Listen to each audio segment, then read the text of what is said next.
ہم میں سے زندہ وہی رہے گا جو دلوں میں زندہ رہے گا، اور دلوں میں زندہ وہی رہتے ہیں جو خیر بانٹتے ہیں، محبتیں بانٹتے ہیں اور آسانیاں بانٹتے ہیں۔ اذیت کے جواب میں اذیت دے کر جس تسکین کی انسان کو تلاش ہوتی ہے وہ کبھی نہیں ملتی۔ دل کو سکون معاف کرنے ہی سے آتا ہے۔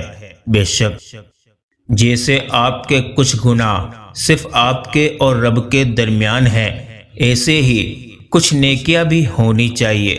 بے شک درد میں جب بھی خود کو پاتا ہوں، سب سے قریب اللہ کو پاتا ہوں۔ بے شک جب کوئی نہ سمجھ رہا ہو تو خاموش ہو جانا بہتر ہے، بحث باتوں کو مزید بگاڑ دیتی ہے۔ دونوں صورتیں یقین کی ہیں، کوئی اللہ کے لیے سب چھوڑ دیتا ہے اور کوئی اللہ پر ہی سب چھوڑ دیتا ہے۔ کبھی کبھی راستوں کو نہیں بلکہ خود کو بدل لینا بہتر ہوتا ہے۔ نماز تو براہ راست اللہ رب العالمین سے بات کرنے کا ذریعہ ہے۔ اے میرے رب، مجھے ہر اس چیز اور شخص سے دور رکھ جو مستقبل میں میرے لیے دکھ اور پریشانی کی وجہ بنے۔ آمین ثم آمین۔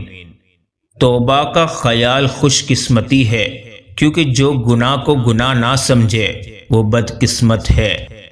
جو تکلیف ہمیں اللہ کی طرف متوجہ کر دے وہ تکلیف نہیں نعمت ہے، اور جو نعمت ہمیں اللہ سے غافل کرے وہ نعمت نہیں عذاب ہے۔ اللہ ہمیں اپنی سایہ رحمت میں رکھے، آمین یا رب العالمین۔ ہر مشکل میں رو رو کر دعا کیا کرو، کیونکہ جہاں انسان کا حوصلہ ختم ہوتا ہے وہاں سے اللہ کی رحمت شروع ہوتی ہے۔ الفاظ چابیوں کی مانند ہے، ان کا صحیح استعمال کر کے لوگوں کے منہ بند یا دل کھولے جا سکتے ہیں۔ کچھ لوگوں کی عادت ہوتی ہے ہر بات میں طعنے مارنا، مذاق اڑانا یا خامی نکالنا۔ ایسے لوگوں کی باتوں سے پریشان مت ہو۔ یاد رکھیں، بچھو کی فطرت میں ہمیشہ ڈنگ مارنا ہوتا ہے۔ غصے میں کیے جانے والا فیصلہ بعض دفعہ عمر بھر کے لیے گلے پڑ جاتا ہے، لہٰذا غصہ اور جذبات میں فیصلے کرنے سے بچیں۔ لوگوں کی گالیاں، بدتمیزیاں، بد اخلاقیاں پریشانی کی بات نہیں بلکہ ایک کریڈٹ ہے جسے تم قیامت میں کیش کرو گے، یعنی ان بد اخلاقیوں کے بدلے تم ان کی نیکیاں لوگے۔ بے شک جس کا درد اسی کا درد، باقی سب تماشائی ہیں۔ تو دنیا کمانے میں مصروف ہے اور دنیا تجھے یہاں سے نکالنے میں۔ تمہاری پریشانیاں تمہاری بے ادبی اور ناشکری سے جڑی ہوئی ہے۔ دنیا کے سبھی لوگ خوبصورت ہیں، بدصورتی ہمارے رویوں اور سوچ میں ہے۔ جب دکھ شدت اختیار کر جائے تو بولنے کی غلطی کبھی مت کرنا۔ یہ تو صبر کے لمحات ہوتے ہیں، وہ لمحے جب اللہ آپ کے ساتھ ہوتا ہے، اور جب وہ ساتھ ہوتا ہے تو انسان کو فرش سے عرش پر پہنچا دیتا ہے۔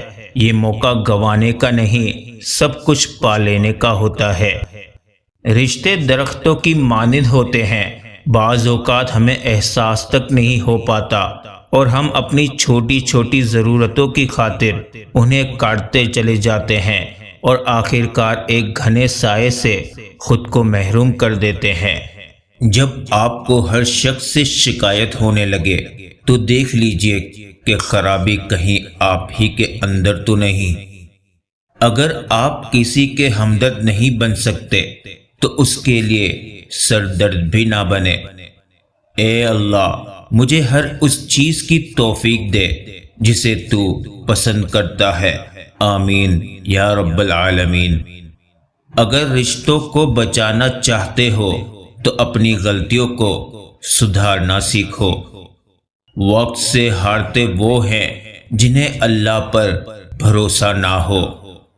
تعلقات ہمیشہ دل سے رکھیں، مطلب سے نہیں۔ اگر آپ کو کوئی کہے کہ میرے لیے دعا کیجیے گا تو واقعی کیجیے گا۔ کون جانے اس لمحے دنیا اس کے دل پر کتنی بھاری پڑ رہی ہو اور آپ کی دعا اس کی زندگی میں کوئی معجزہ کروا دے۔ بے شک صبر کے کچھ گھونٹ اتنے کڑوے ہوتے ہیں کہ وہ آئندہ کی زندگی کی ساری مٹھاس چھین لیتے ہیں۔ سنی سنائی بات دیکھی ہوئی بات کے برابر نہیں ہوتی۔ سچے انسان کو جھوٹے انسان سے زیادہ صفائی پیش کرنی پڑتی ہے۔ انسان بڑی عجیب فطرت کا مالک ہے، یہ مرے ہوئے کو روتا ہے اور زندوں کو رلاتا ہے۔ اونچائی حاصل کرنا چاہتے ہو تو باز بنو، دھوکے باز نہیں۔ نصیب کا لکھا مل کر ہی رہتا ہے، کب کہاں اور کیسے یہ صرف اللہ ہی جانتا ہے۔ جب میں نے جان لیا کہ دنیا کے سبھی رشتے غرض کے ہیں تو مجھے اپنے رب کی طرف لوٹنے میں آسانی ہو گئی۔ سب سے بڑا وظیفہ غیبت کرنا چھوڑ دیں، دوسروں کی برائیاں پکارنا چھوڑ دیں، دوسروں کا تذکرہ کرنا چھوڑ دیں، پھر تھوڑا سا عمل بھی بہت نفع دے گا انشاءاللہ۔ تقویٰ یہ ہے کہ تیرا رب تجھے وہاں کبھی نہ پائے جہاں اس نے منع کیا ہے۔ بے شک قسمت کا لکھا ہی اگر سب کچھ ہوتا تو اللہ کبھی ہمیں دعا کی توفیق نہیں دیتا۔ الفاظ کی چوٹ جسم کی چوٹ سے زیادہ گہری ہوتی ہے۔ آگ لگانے والوں کو کیا خبر، رخ ہواؤں نے بدلا تو خاک وہ بھی ہوں گے۔ بے شک جمع کی گئی دولت کبھی ساتھ نہیں جاتی، لیکن دولت کمانے کے لیے اگر گناہ کیے ہیں تو وہ ضرور ساتھ جاتے ہیں۔ بے شک جس چیز کو تم غلطی سے خزانہ سمجھ رہے ہو، یعنی لذت دنیا کے خیال میں تم حقیقی خزانے کو ہاتھ سے کھو رہے ہو۔ دنیا کا سب سے بڑا رزق رات کو توبہ کیے بغیر سونا ہے۔ بے شک جب عقل پر پردہ پڑ جائے تو سمجھانے والا آدمی سب سے برا لگنے لگتا ہے۔ خواہشات کے پاؤں چادر سے باہر نکل جائیں تو پھر سکون نصیب نہیں ہوتا۔ اللہ پر گمان نہیں، یقین رکھو تمہیں بہتر نہیں بہترین ملے گا۔ بے شک وہ جو اٹھاتے ہیں کردار پر انگلیاں، تحفے میں ان کو آئینہ دیجیے۔ بڑی شان ہے اس ذات کی جس کے ہاتھ میں ساری بادشاہی ہے اور وہ ہر چیز پر پوری طرح قادر ہے۔